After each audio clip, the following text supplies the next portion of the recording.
The town of Dust Creek was a place where the wind always seemed to carry the whispers of broken dreams and the echoes of gunshots that once rang out across its dusty streets, a settlement built on grit whiskey and the kind of law that men wrote with their fists and their guns. But on this particular evening, the square was alive with a cruel kind of excitement, for the traveling auctioneer had arrived, and he was peddling more than cattle or wagons. He was selling people, lost souls who had been captured, betrayed, or sold by desperate hands, and the townsfolk gathered to see who would fetch the highest price. Among them stood a young girl with tangled auburn hair and wild eyes, her wrists bound in rope, her cheeks streaked with dirt, yet still holding a stubborn pride that no chains could break. She was known only as the Wild Girl, because no one knew her true name or where she came from. Rumors whispered she had once lived free among the Comanche, running through the canyons and rivers without fear.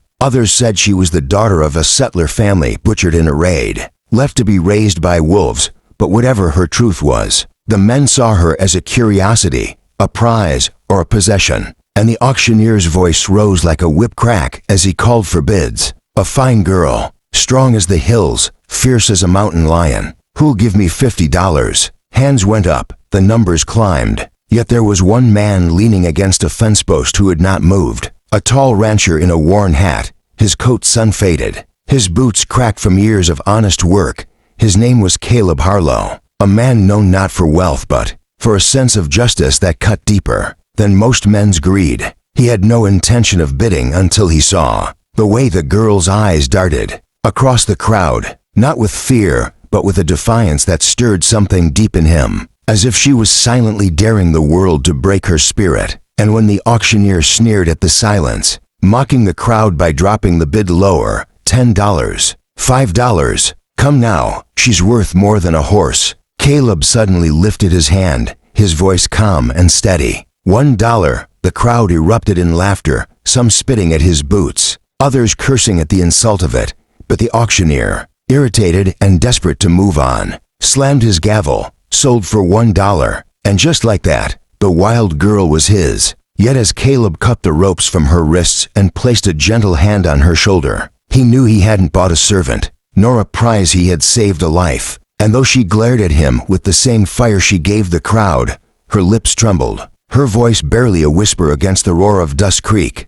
Why? She asked, and Caleb, tightening his head against the wind, replied simply, because no soul should be chained. And in that moment, the Wild West shifted, for a rancher had bought freedom with a single coin, and a girl who had been untamed now found her fate tied to the man who valued her spirit more than gold. Caleb Harlow didn't take the Wild Girl to his ranch out of pity, but out of principle. Though as the days turned to weeks, he realized that her presence was changing the silence of his land into something he hadn't felt in years. She rarely spoke, and when she did, her words were sharp, defensive, like the thorns on a rose that had learned long ago not to let anyone close. Yet Caleb never pressed her. He let her roam the hills, run through the tall grass, and sit beneath the wide skies as if reclaiming the freedom that had nearly been stolen. His ranch hands whispered behind his back, calling him a fool, warning that a wild thing like her could never be tamed.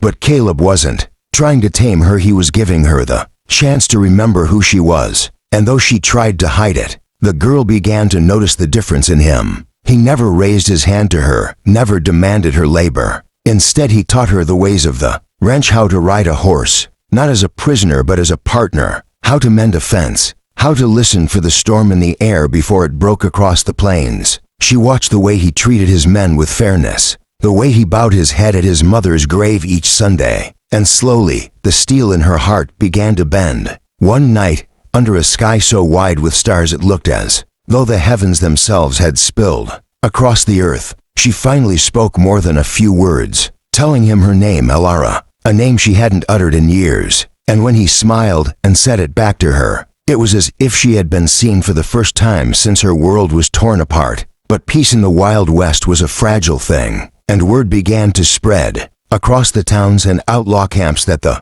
Wild Girl had been sold for a single dollar. Many scoffed, but some men with darker hearts saw it as an insult to their pride. Among them was Jedediah Crow, a ruthless outlaw leader who claimed Alara was once part of his camp, a stolen possession he wanted back. His gang rode like shadows across the desert, setting fires, robbing trains, and killing without conscience.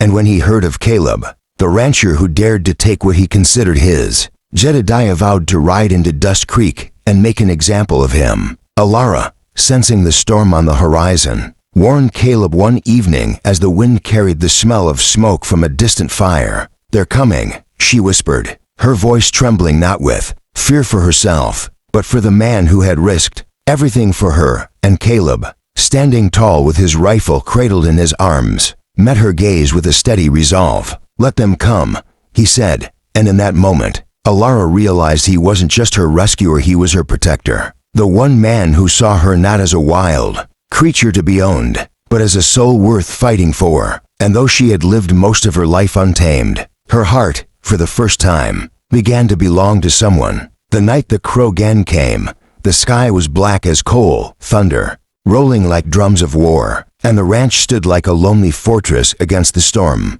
Caleb gathered his men, their faces pale but determined, while Alara stood beside him, clutching the revolver he had placed in her hands, her fingers trembling until his voice steadied her. "You're stronger than you think, Alara." And then the outlaws came, torches blazing, guns firing, their laughter wild and cruel as they encircled the ranch. But Caleb and his crew fought back with the fury of men defending not just land but honor, each shot echoing across the valley, each cry a testament to their resolve. And in the chaos, Alara proved that the fire within her was more than defiance, it was survival. She rode into the night to cut off the raiders' escape, her hair whipping in the wind, her voice fierce as she fired beside Caleb, and together they drove the gang into retreat. Jedediah Crow himself falling with a roar as Caleb's bullet struck true, leaving the survivors to scatter like shadows at dawn. When the dust cleared and the silence returned, the ranch was scarred, fences broken, men wounded, but the spirit of the place had never been stronger. Caleb turned to Alara, blood on his shirt, sweat in his eyes, and for the first time since she had been freed, she looked at him not as a savior, but as the man who had given her back her life. Stepping closer, her voice low but filled with a trembling honesty, she whispered, "I love you," words so soft they might have been lost to the wind if his heart hadn't been listening. Caleb removed his hat, his eyes shining with something deeper than pride. "And I'll spend the rest of my days proving I love you too," he said. And beneath the endless sky of the Wild West, a bond was forged not by chains or auctions, but by sacrifice, freedom, and love stronger than the law of men. A story that would be told in Dust Creek for generations. How a rancher saved a wild girl for just $1, and how that single act of mercy changed both their lives forever. This story touched your heart. If you felt the fire of freedom, courage, and love burning through every word, then saddle up and ride with us again. Subscribe to our channel, Wild West Stories, and never miss another tale of grit, honor, and destiny, because out here, every story is a legend waiting to be told, and the next one might just change you too.